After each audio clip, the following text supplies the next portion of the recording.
What's going on, Dolphins fans, and honestly, fans of AFC East teams, because I'm assuming the algorithm might have found you. So, as you can tell by today's title, I'm ranking the AFC East and where each team stands. Now, this was a very difficult video. Obviously, I'm a Dolphins fan by the shirt and the hat, and obviously my channel name and everything. I try my best to be as unbiased as possible. Obviously, it's tough because I know the Dolphins players like the back of my hand. I don't have as much familiarity with the other team's players. I obviously have a very good feel. I'm a big fan of the NFL. I know these players, but you guys may have different expectations for players than I do. I try my best to use my current knowledge, look at some other rankings. I don't like PFF grades, but as a baseline for some areas I was unaware of, I went with it. So before I hop into the rankings, just a quick little plug to the merch shop, dolphinsdive.com. You can get Dope Tua merch, Mike McDaniel merch, all of it. Just check it out. Link will be in the description. So I'm going to do offense first, then defense. So I gave every single position group a point ranking. So worst gets 1 point, best gets 4 points. And then I calculated it all and went with it. So starting everybody's favorite position, quarterback. Now, Dolphins fans might hate at me. Like I said, I was trying to be unbiased. Coming in with, I'll go low to high. At number one, so worst, Mac Jones. I think all AFC East fans, aside from Patriots, would agree with this. Getting 2 points is Tua Tagovailoa. Dolphins fans might hate me for that. Tua, on paper, had a phenomenal year, arguably better than Aaron Rodgers, but I trust Aaron Rodgers' track record. I still think he's a very good quarterback, so that's the only reason I have Tua at 2. I'm a huge fan of him, though. Number 3, Aaron Rodgers. Obviously had a down year, but wasn't set up mostly for success. He's got better weapons with the Jets, so let's see how that translates. But he's also not learning a new system because he knows Hackett's system, but it's still different. So Aaron Rodgers and the Jets get 3 points, and coming in at number 4, obviously Josh Allen. The guy is a superstar, but he did have a big turnover issue. So I want to make that abundantly clear that Josh Allen's an absolute beast, but he does have that one fault. But Bills get 4 points off of that. Now, this is something that I think is probably unique to most rankings you see. I'm ranking play callers. Now, this is tough because it's extremely general. It's hard to know when to give people credit. So I have a 3-way tie for 3 points. I didn't want this to weigh too heavy, so I kind of gave it even. A 3-way tie for 3 points with the Dolphins, Patriots, and Bills all getting 3 points. I know Bill O'Brien gets a lot of flack, but as an offensive coordinator, he's had great success. Even the Texans, as much as obviously they funded the Dolphins rebuild with the Larry Tunsil trade, but they had good offenses. He's very capable in that manner. It was his GM abilities that kind of lost him his job. He went to Alabama, had some success, so I think he's a very competent play caller that people probably don't give him enough credit for. So all 3 of those teams get 3 points. I gave the Jets 2. I think Nathaniel Hackett's good with Aaron Rodgers, but I had to dock him a point because what he did with the Broncos was horrendous. They had a good team and they sucked. So I don't think Hackett will be that bad, especially with Aaron Rodgers runs his system very well, but I decided to dock them a point for that reason. Next is running backs. And this is, I know I'm going to get a lot of hate for this, but I have specific reasons. So starting at the bottom, getting 1 point is the Buffalo Bills. They have James Cook, but their depth chart lacks very powerful players. James Cook, Damian Harris, Latavius Murray, Nyheim Hines. It's an all right room, but it's nothing special. Coming in with 2 points is the Patriots. Patriots fans probably knocking at my door. I think highly of Ramondre Stevenson. I think he's an absolute stud. I want the Dolphins to draft him. And he's very good in pass protection. Can catch the ball, run the ball. I think he's a very good player. The rest of the room lacks talent, though, in my opinion. Getting 3 points, and this is where I'm going to get hate. I had the New York Jets, and I understand everybody's going to be coming at me because Breece Hall. And I want to clarify this. I'm ranking these players based off how I'm projecting them to do in 2023. I think Breece Hall is a phenomenal player. I think he would have won Offensive Rookie of the Year had he not got injured. But players struggle coming back from ACLs their first year. It's generally what happens. Now, obviously, there's specific cases where they come back like nothing happened, but usually it takes a full year removed from an ACL for a player to fully feel like themselves. So I don't think Breece Hall is going to struggle, but I don't think he's going to be as good as Jets fans are expecting. I think he's going to be good, not as good, and they might have him on a touch count. Obviously, Zonovan Knight had a good run with the Jets, but I'm putting the Dolphins ahead of them based off of their depth and the fact that I don't think Breece Hall is going to be that much of a workhorse as they're expecting just because he's coming off the ACL.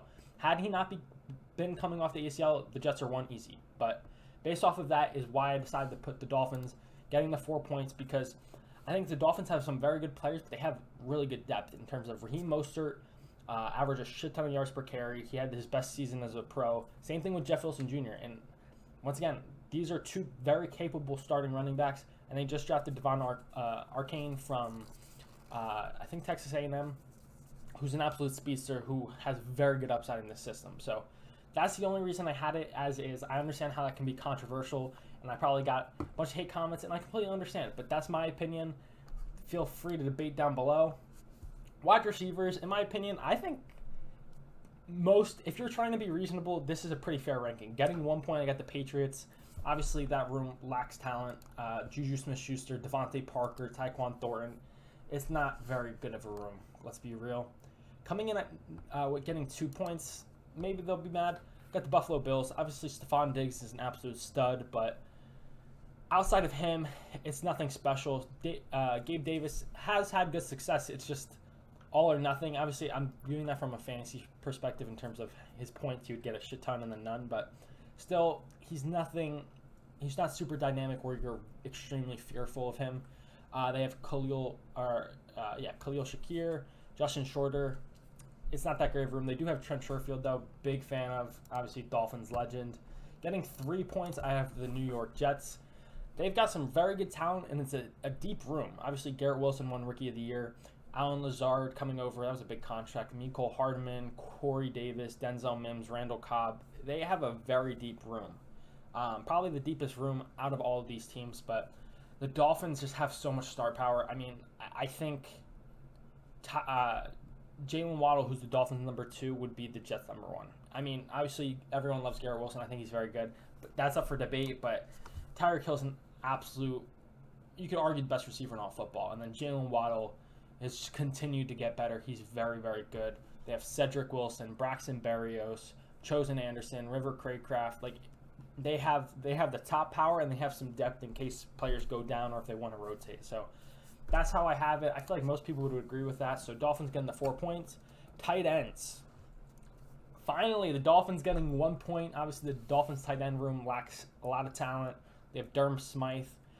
They just drafted Elijah Higgins, who's converting from receiver. So Dolphins don't have a lot of talent there. Coming in with 2 points. It's hard because I want to say number 2, but 2 points. I have the Jets. Jets fans that might not be happy with that. Obviously, Tyler Conklin had a solid season. CJ Uzomah solid. They have some good blockers, some good receivers, but I think the Patriots and Bills just have a lot of talent there. So I think the Jets have a solid room, but it's just not up to the standard of the other teams. Getting 3 points is going to be the New England Patriots. Hunter Henry, who's a very good blocker. He's had some very good receiving capabilities as well. And then they signed Mike Gesicki in the offseason. I think it's a very good mixture of blocking and receiving. And the Patriots always seem to use tight ends very well. And getting the 4 points is the Buffalo Bills. Dawson Knox, probably this is the best tight end in the division. And they just went out and drafted Dalton Kincaid, who was most draft people's number 1 tight end coming out. Very good at blocking, very good at receiving. He's an all-around very good tight end. Tight ends usually take a year or 2 to develop into the league, so we have Dawson Knox until Dalton is ready. Dawson and Dalton is a little tough, but I think the Bills deserve the 4 points there. They have a very stacked room. Now, next, offensive line. This was an absolute trip because I was trying to rank these offensive lines, and it was impossible. I looked at the depth charts. I was trying to compare them. I looked at other offensive line rankings, and one had the Dolphins number 1. One had the rankings that we're looking at were all different. I'm just going to call it a scratch, give every team 3 points. All of these teams have good offensive linemen. All of them have holes. The Dolphins have Teron Armstead, Connor Williams, Robert Hunt, who are great players. The Jets have Elijah Vera Tucker, who's extremely good. They also have Laken Tomlinson, who they signed the previous offseason, who's very good. But, I mean, they're also relying on potentially a rookie center and Joe Tippmann. Dwayne Brown's not getting any younger. What's going on with Mekhi Becton? There's questions there. The Patriots have some very good players. Obviously, Trent Brown. How does Cole Strange develop? David Andrews is very good. Mike Onwenu is also very solid. Riley Reif at right tackle is a little bit of a question mark.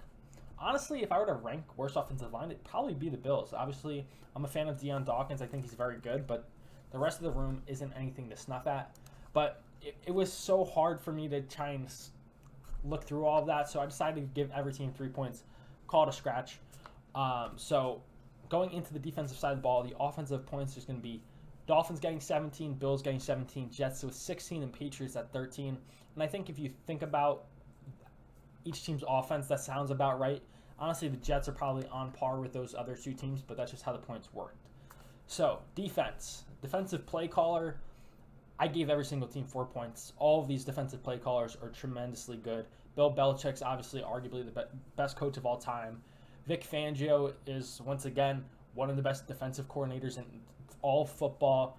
I think there's 10 other teams in the league copying his scheme. He's the founder of it.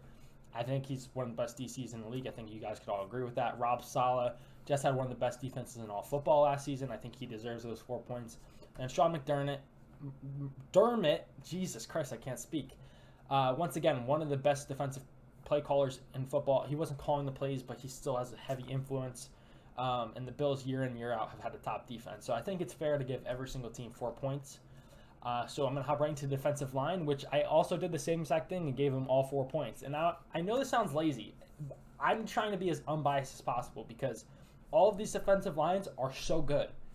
The Bills have Von Miller, they have Greg Rousseau, they have Ed Oliver, they have, who's the other guy? AJ Epinesa, that's who I was looking at. But they have a stacked room. The Dolphins have Zach Sealer, who I know a lot of people don't know, but he's an absolute stud.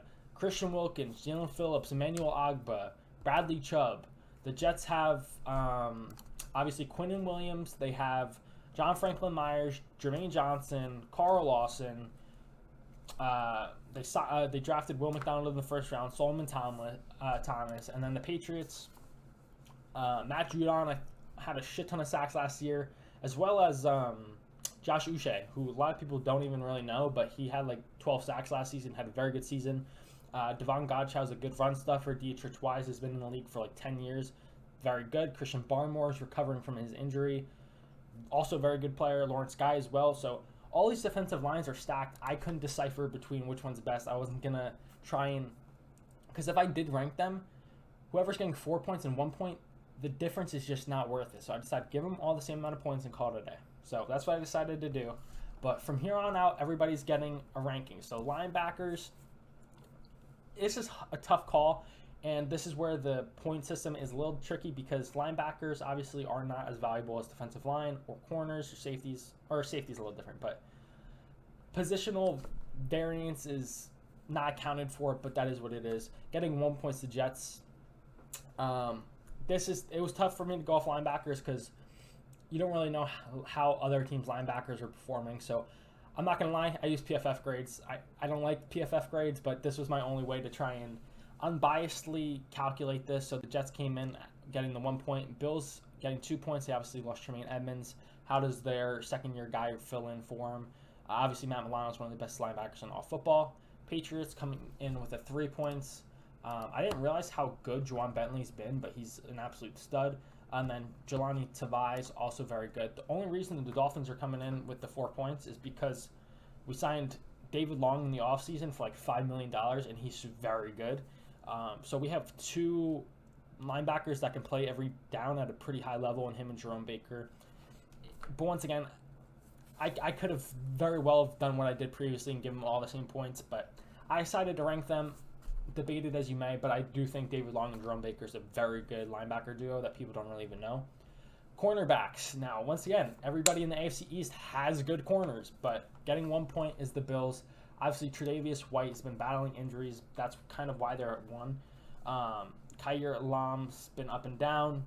Teron Johnson's a stud. I as a Dolphins fan, I'm very aware of Teron Johnson. The dude is a baller.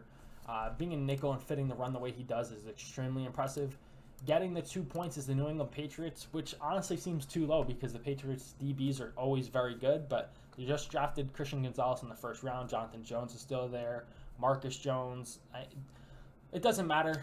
The Patriots are always going to have corners. That's just how Bill Belichick operates. Jack Jones is also there. They just have corners year in, year out, but that's just how I ranked it.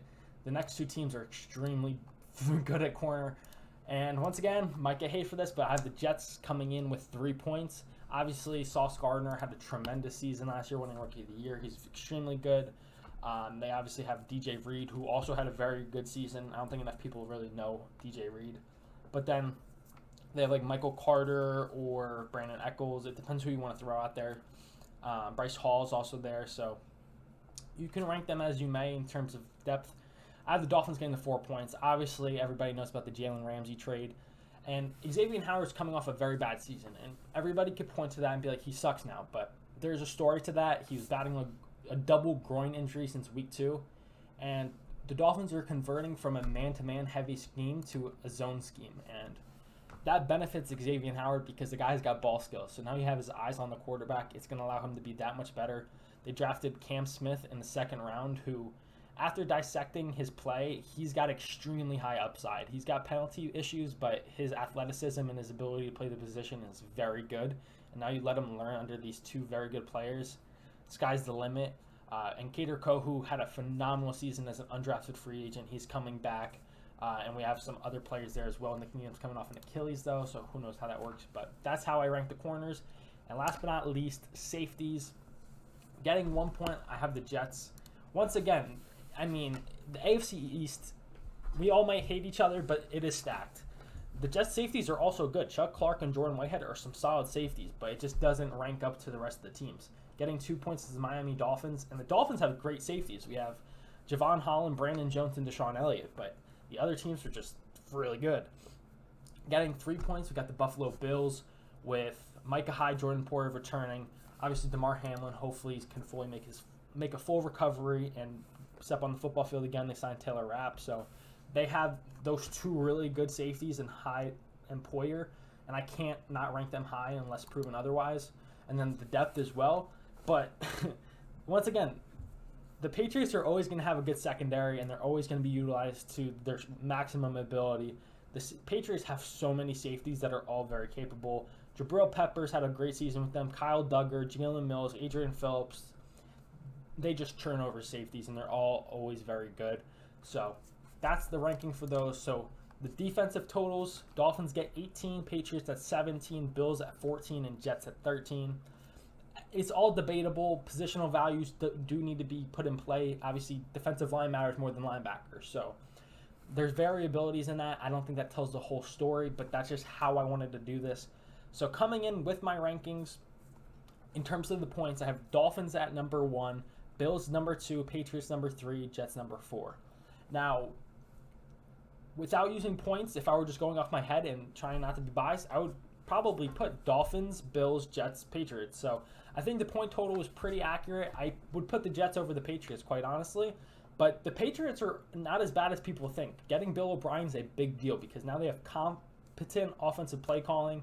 And the Patriots year in, year out are going to have one of the best defenses in all football. So I know this is controversial. I hope you guys stayed to the end of the video. I know it was very long, but I hope you guys enjoyed. And I'm going to continue to do these kind of videos. So like and subscribe to help the channel grow. And until next time, I'll catch y'all.